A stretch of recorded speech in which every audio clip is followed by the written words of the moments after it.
Thanks. Thanks, Dr. Arvind. Just, am I audible? Yes. Just, I think from the, four speakers have actually spoken. I think one of the main items that we are trying to narrate out here is this, what Dr. David mentioned as the new narrative. I think government must look at it purely from a pandemic approach, which is what we are doing now, and going back to the different abbreviations of the MCO, whether it is CMCO or MCO, EMCO as we see it in Klang Valley now, but to a very endemic approach. Because COVID, we probably have to look at COVID as a coexistence. What Singapore has really done. I mean, I really don't want to take parallels with Singapore, but basically they are one of the first few countries in the world which has moved this idea of COVID from a pandemic to an endemic approach. And while we maintain an endemic approach, then COVID can be de-risked. So if you look at what WHO has actually been saying, I think many have actually quoted this WHO saying that lockdowns are not the permanent solutions. They were probably the right thing to do at the beginning for you to regroup your resources and to make sure the healthcare resources can cope with the escalating number of cases. But that seems to be the case 16 months later. Unfortunately, our government had actually had it right in the first until October last year. But after October last year, it is actually down a slippery slope. And now we are 16 months into the pandemic. And we have not learned anything from all the millions of data sets that we have, whether it is the infections which are happening, sporadic versus cluster, where they're happening, how they're happening in terms of the new variants which have come on board, which is probably much more worrying. And this is a work in progress. So while we have done well before, we seem to have lost the plot now. So one, we seek, our Industries United stand is actually to move the narrative from a pandemic to an endemic approach and look at, we always keep quoting this idea of we don't have a playbook to follow, and yes, we don't know how to handle this.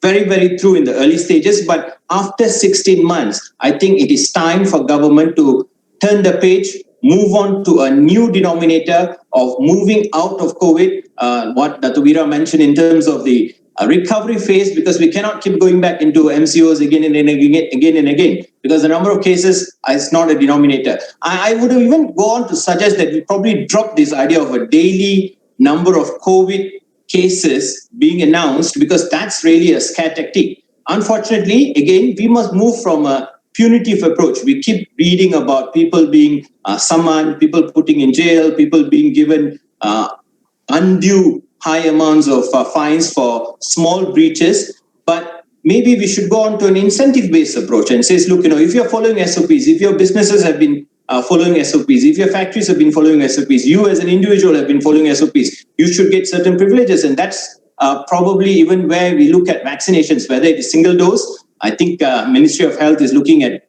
full vaccination as double dose, but whichever narrative we take, vaccinations should come with incentives for us to both go out in terms of consumption and also businesses in terms of opening up. And that brings to the vaccination story. So many things have been said about vaccination, but hope that this next couple of months is completely maximized in terms of utilization of vaccines as the 12 million doses come into supply.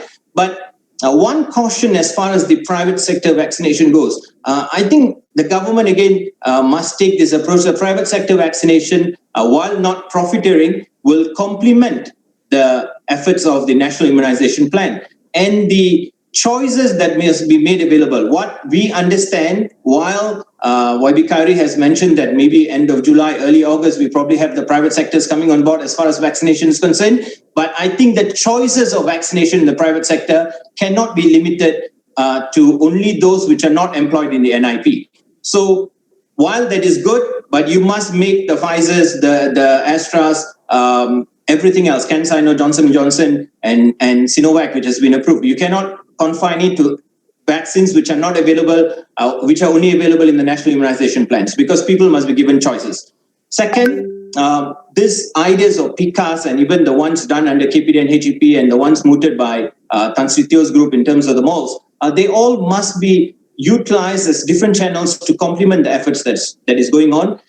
But most importantly, while we must look forward, self-testing must be approved. And I believe the DG has mentioned it some time back there are 15 brands or 15 methodologies that are being looked at, but none have actually been approved. And while we want people to start self-testing, because testing is only a snapshot of what's my status today, it doesn't tell me in the next week I might not be infected. So this self-testing, affordable, accessible self-testing must come on board very, very fast into the market, both in commercial and also in government, in terms of maybe some sectors like the schools and social sectors, which needs to be opened up, must be able to be given self-testing.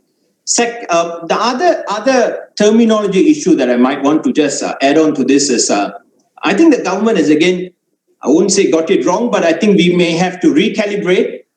Every time we announce an MCO, those days we used to do this stimulus announcements 2 weeks, 10 days into the MCO, but nowadays we are very preemptive. While MCO comes on tomorrow, we make an announcement tonight and say, look, we're having this, and that's the Permakasa Plus, which was announced. And all this while, government has announced technically 8 stimulus packages, $530 billion behind it. $88 billion of that is actually fiscal injection. $330 billion unspent from that amount alone, let alone you add on to the $322.5 billion, which is there in the budget 2021. To me, and I think to many of us in this group, this is not a stimulus package. We must get that very right.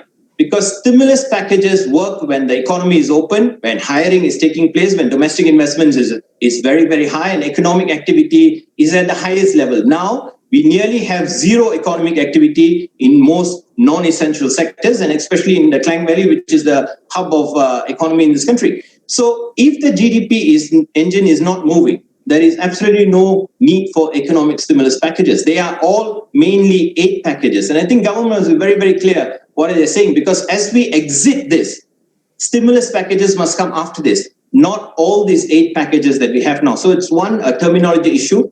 The other thing is, to the benefit of Ministry of Health, I think while we have spent 16 months and maybe a few $1 billion in terms of increasing capacity in healthcare, as we move forward, as we make COVID an endemic issue, and as we'll coexist with COVID, I think Ministry of Health's capacity, resources, and even the healthcare spending, we are going to come to 2022 budget. We're already in July. I'm sure MOF is already reviewing the first cut of the draft. They must look at spending a lot more. Today, we spend, 2020 numbers says $30.6 billion in terms of healthcare, which is 2 to 2.5%. That's been the trend of 2 to 2.5% of GDP towards healthcare. Even middle income countries, let alone the developed nations, spend anywhere between 4 to 6%. So this healthcare spending must be increased to Ministry of Health so that as we move forward, we don't have issues of 120% ICU utilization. We don't have issues of beds. We don't have issues of capacity. So we seek, please incentivize, move to an endemic approach, coexist with COVID, and make sure that the resources are there. And let's look at the new narrative as we put it from Industries Unite.